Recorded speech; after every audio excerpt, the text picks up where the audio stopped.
Well, we live in one of the most connected societies that have ever existed, don't we?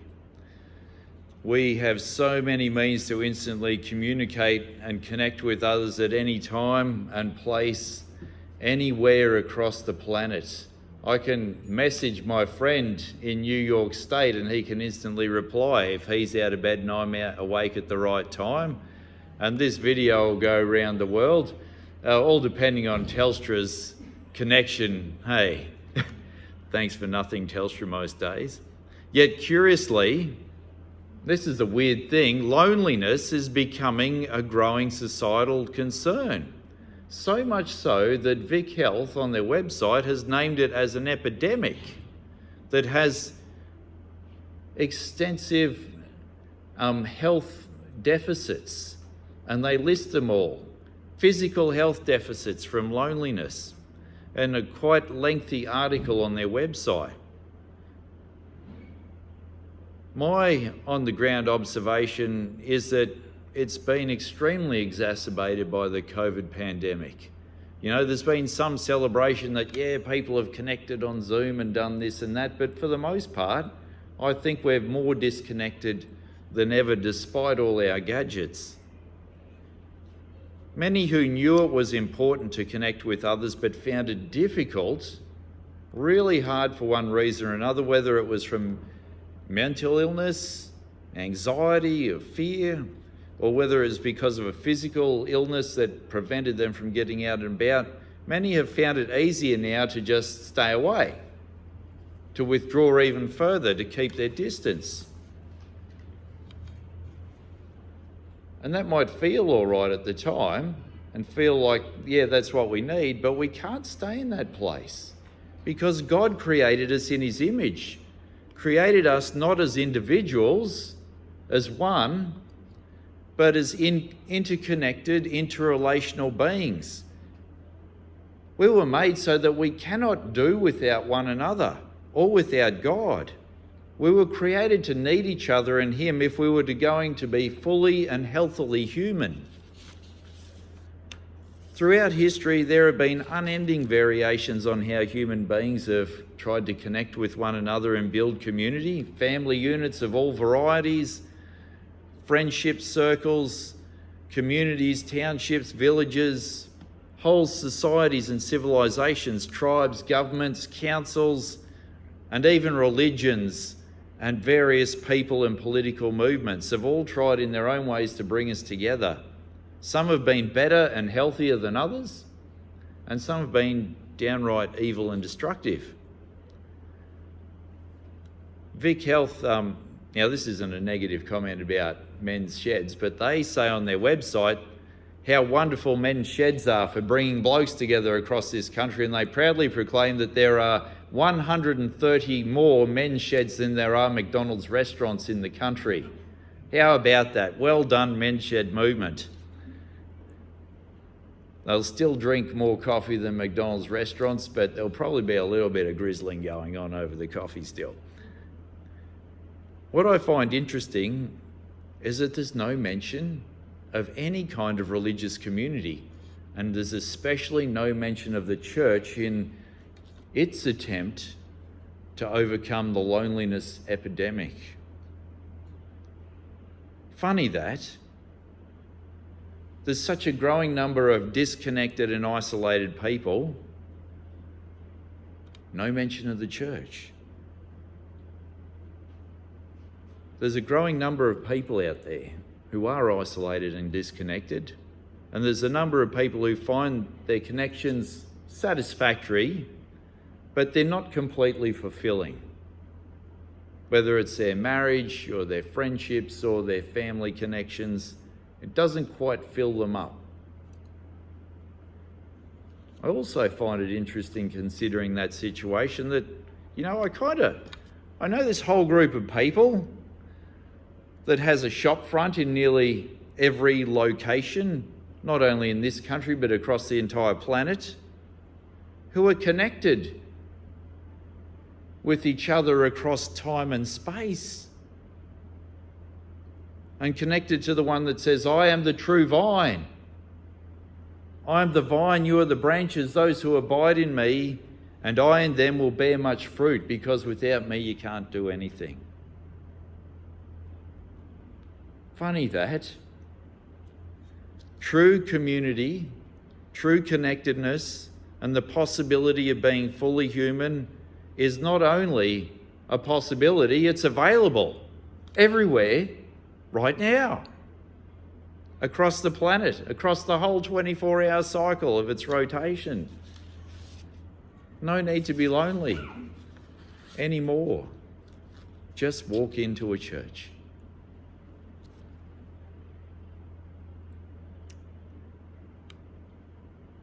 As he's walking the streets of Jerusalem, heading out after the Passover meal in our gospel episode tonight, Jesus is heading to the Mount of Olives and heading towards his destiny, knowing that these men are about to run off and leave him for dead, knowing that these men will betray him, and that he's about to be killed before the sun goes down tomorrow. Jesus is willing to look past all of that and wants them to know what a full and free human life can look like. He says in this passage tonight, as he's walking the streets, the reason why he's said all these things to them over the Passover meal and indeed over these last 3 years of his very intense ministry is so that they might share his joy, that his joy might overflow into their lives and then spill out to change the world, to make things wonderful and good. And that it would fill up their lives, that it would actually make them complete. He said all these things so that they may love one another. How many times was that word thrown around in that reading as he's walking the streets? Love, love, love. Love one another as I have loved you. Which he's about to demonstrate to them in an unforgettable and utterly arresting way as he sacrifices his own life for them out of love, despite their shortcomings.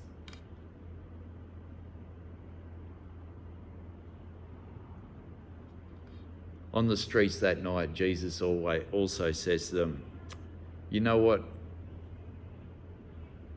This isn't a boss-slave relationship. I'm not employee-employer with you or any of that stuff.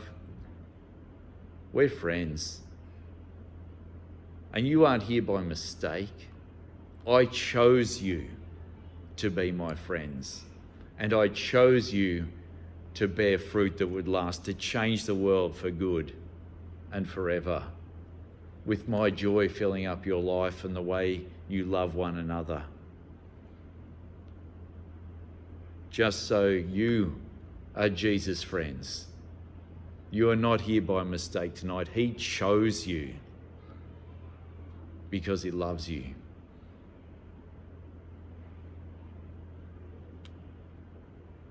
Twice in this passage tonight, and for a third time on that night, Jesus says, ask me, because I'm your friend and I love you, and I want your joy to be complete and my joy to be complete in your life, ask me for whatever you want and I'll give it to you.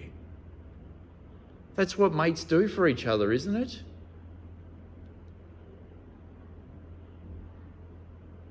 He doesn't say it 3 times because he's hoping we'll never ask him for anything.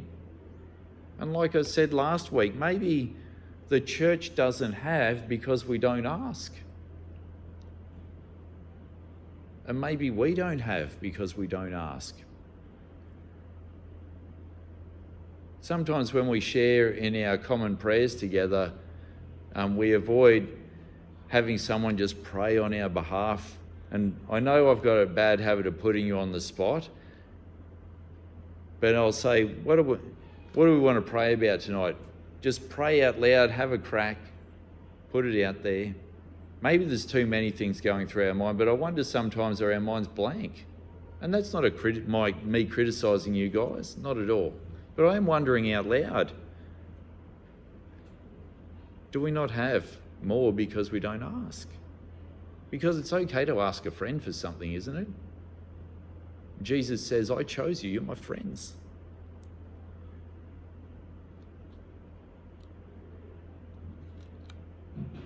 Don't take these astonishing promises lightly. Let them give you life and give you joy.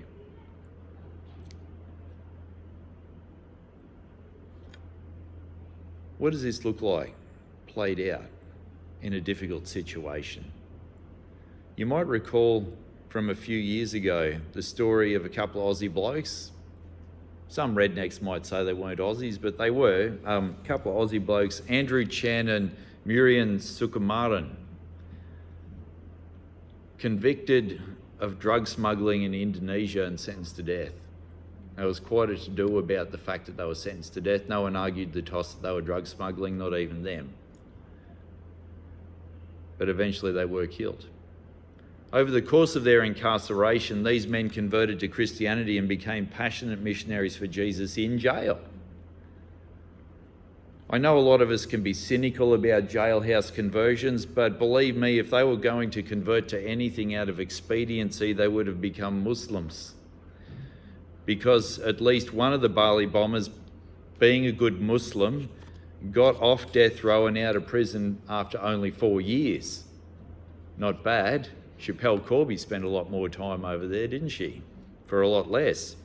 No, Andrew and Murian's conversion was anything but convenient in the world's most populous Muslim nation. But their conversion was life-changing. Andrew Chan said, just before my court date, where we would receive the death penalty, I remember reading Mark 11:23 and 24, where it says that if you have enough faith, you can say to this mountain, be removed, and God will do it. Bit like what Jesus says tonight, ask me for anything and I'll do it. So I said, God, if you're real, and if this is true, I want you to free me. And if you do, I'll serve you every day for the rest of my life. I went to my court hearing and they convicted me and gave me the death penalty. When I got back to my cell, I said, God, I asked you to set me free, not kill me. God spoke to me and said, Andrew, I've set you free from the inside out. I have given you life. From that moment on, I have not stopped worshipping him. I had never sung before, never led worship until Jesus set me free. Imagine that, the joy of Jesus completing his life there on death row and filling up to overflowing and the love of Christ spilling out into the prison. Chan had poor eyesight and hated wearing his glasses, but did so on the night he died because he wanted to look them all in the eyes. As he was led to the execution fields, his wife said he asked God to forgive his executioners and then prayed for Indonesia, a country and people he grew to love. Entering the execution ground, Chan and the 7 other condemned men sang Amazing Grace. After they were tied to a stake, with Chan urging them to sing louder, they sang 10,000 Reasons. They all managed to finish the first verse of the song, she said, but halfway through the second, the firing squad let loose their weapons.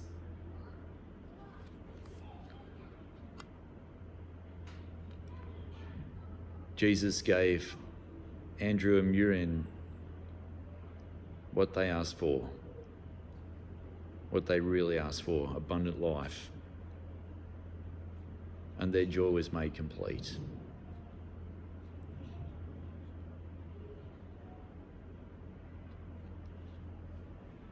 Jesus says to you tonight, I am the vine and you are the branches.